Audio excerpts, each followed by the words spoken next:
నెల్లూరు జిల్లా మద్దూరుపాడులో రోడ్డు ప్రమాదం సంభవించింది.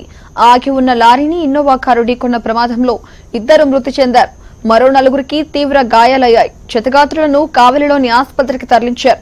గాయపడిన వారిలో ఒకరి పరిస్థితి విషమంగా ఉండడంతో నెల్లూరు ఆసుపత్రికి తరలించారు. బాధితులంతా గుంటూరు జిల్లా మంగళగిరి నుంచి తిరుపతి వెళ్తుండగా ఈ ప్రమాదం జరిగింది.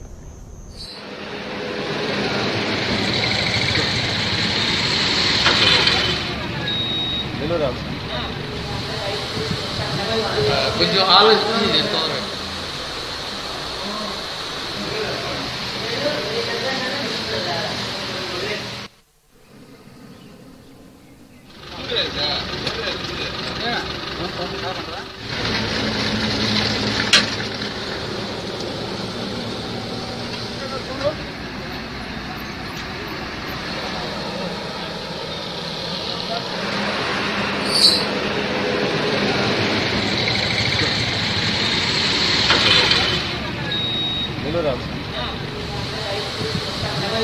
కొంచెం ఆలోచించి చెప్తాను.